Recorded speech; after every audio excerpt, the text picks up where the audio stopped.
So that drone footage was from last night, and I got it around about here.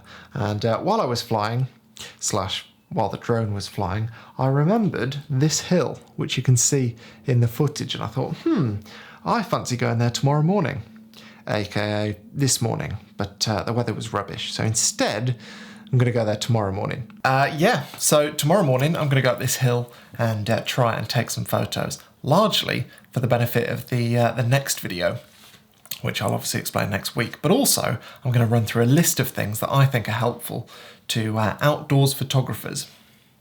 And when I say outdoors photographers, I mean sort of landscape photographers, seascape photographers, mountain photographers, adventure photographers, even to some extent street photographers, I think. I mean, anyone that's taking photos without a roof over their head. Yeah. So yeah, this list of things has certainly been helpful to me, and it starts the day before you start taking photos, which in this instance is today. Right, first up, I do all my planning, plotting, packing, lunch making, charging, clothes picking, formatting. What else do I need to do before we go on a photo shoot? In any case, I do all of it the day before I'm actually going to go and take photos. And I've done that for 3 or 4 years now, regardless of whether it's a paid for shoot or I'm just going out for fun. And the reason for that is really quite simple. If I, for example, I'm going to try and leave the house at 4:30 a.m. to go and get some photos of sunrise, I might decide to set my alarm at 4:10, 4:15, I don't know, it depends how long I think I need to brush my teeth, basically. And in any case, that doesn't give me very long to deal with problems such as finding that my drone battery isn't charged, or maybe I'm missing a propeller, or maybe I don't have the foam jacket for my GoPro, maybe that's gone missing, or my new clip isn't working. Quite intrigued by this, interested to see how it works. But yeah, I might not have formatted SD cards, there might be a whole load of things that I've not done. Maybe the road is closed, I've just discovered the road is closed that I need to get to my location and I need a plan B location, or maybe the weather is just not playing ball. And I used to find that if I left things to the day of, even if I was going to go out at sunset, that I just wouldn't get the planning done or the packing done or the necessary preparation needed for a successful photo shoot. And so what I found is that even if I am going to go out in the evening, doing stuff the day before means that if I get emails and errands come up in the day of the shoot, then it just doesn't matter at all, because I know it's already been done the day before and I've got plenty of time to have troubleshot. How'd you say that? I've got plenty of time basically to figure out a plan B and a plan C if I need to, and to charge all my batteries and to make sure I've got 4 propellers, or 8. Are these classed as 1 or 2?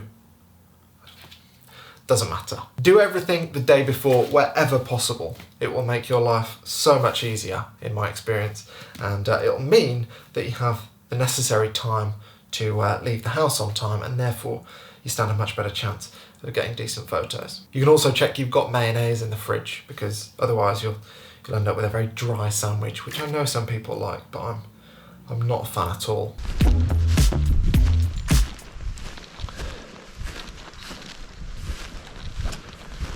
Morning everyone, and welcome, I'm very pleased to say, to what is very much plan A. Rhymes a bit, doesn't it? Yes, the sunrise is going to happen over there in about 19 minutes time, as you can probably tell, and I'm walking up this hill here to try and get a view of the Snowdon Range as the sun comes up, so that I can try and get some photos for next week's video.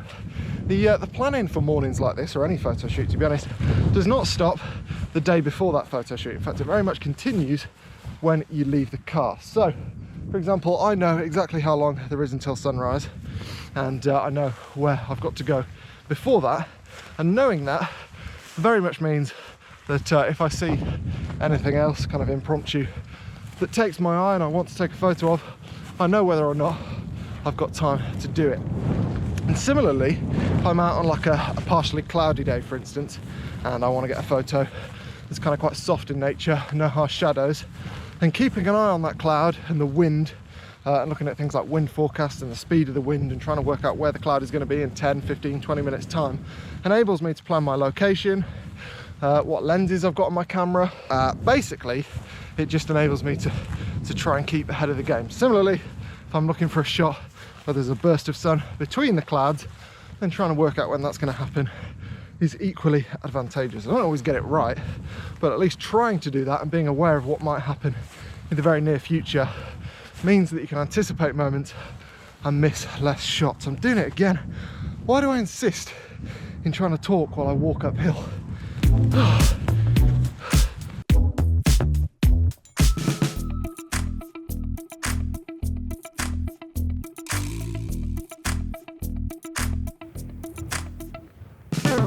I'm very impatiently waiting for the top of that mountain to pop out of the clouds. Oh! Is that it? Yes, yes, yes, come on. I think we can do better than that, but we'll keep an eye on it.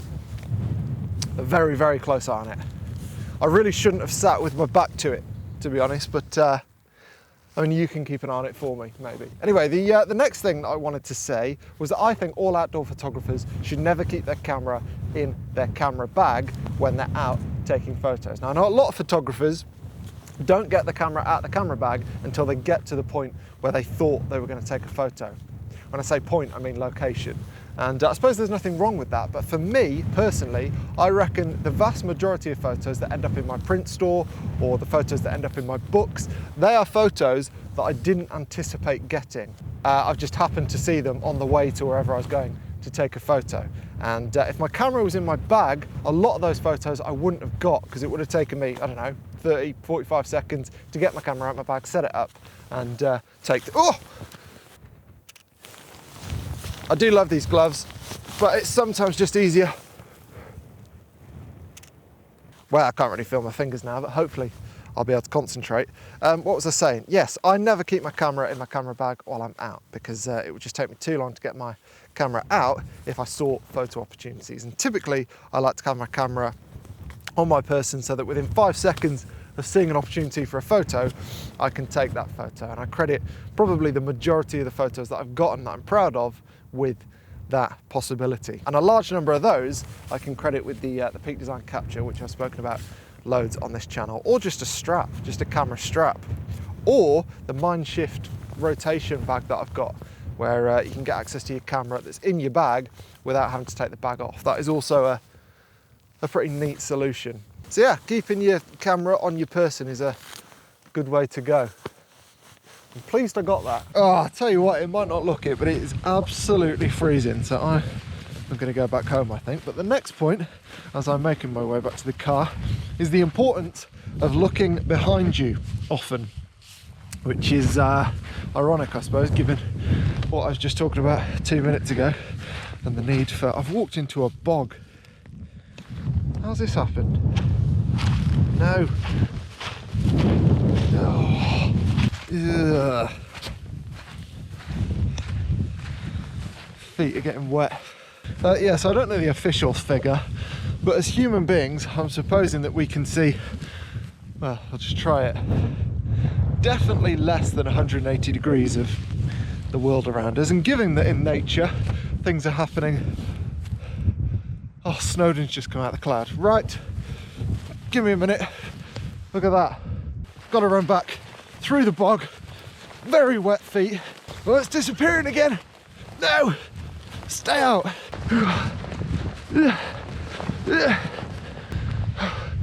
Oh, right.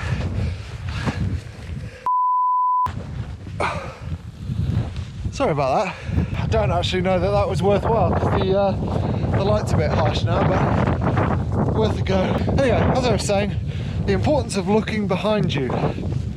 Because, well, most of the world is happening outside of our line of sight, and if you're anything like me, you'll quite enjoy bombing up a mountain and getting distracted by what's in front of you all the time. But if you remind yourself every 30 seconds or a minute to look behind you to see what's going on there, and sometimes, in my experience, that can be worthwhile.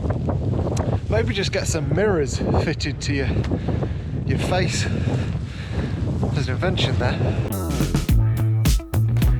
Yeah, that's not going to work. Well, I'm pleased to be off that hill. It was super windy and my feet were soaking, so nice to be home. Anyway, the last thing on this list is getting to know your camera really well, which probably sounds like a really obvious thing, but I don't think many people know their camera maybe as well as they should. Now, I can touch type-ish. I mean, I can write an email without looking at the keyboard, and I'll only have like a medium number of mistakes. Thing is, I couldn't tell you, apart from the word QWERTY, where any of the letters are. And it was much the same when I got my first phone, which was like a Nokia 3310 or whatever it was. I don't know if they were available all over the world, but they were massive here. And basically I could text on it without looking at the screen, even though I couldn't tell you where the letter R was. Like what number it was under and how many times you'd have to press that number to bring up the letter R. Or the letter I. Or any of the letters, actually. And yet, somehow, my thumbs and my fingers knew where to find those letters. And I think it should be much the same with the buttons on your camera. I think you should be able to change any of the settings on your camera without having to look back at the LCD screen. If you get to that point, you'll be in a fantastic position to take lots of photos in the kind of environments I was talking about this morning, whereby you've only got a few seconds between seeing something and trying to get the photo and otherwise missing the photo. And if you can change all your settings with minimal fuss without having to sort of chimp at your LCD, then it's going to set you up very well. So I know it sounds like the most boring thing in the world, and indeed it is the most boring thing in the world, to spend your evenings looking at your camera manuals and giving yourself exercises like change the white balance and the bracketing at the same time. But worth it, I would suggest, and that's very sadly what I've spent quite a few evenings doing over the past few years. I don't think I'll be doing that in future evenings quite as much, to be honest, because well, Emily is she's growing this. You see that?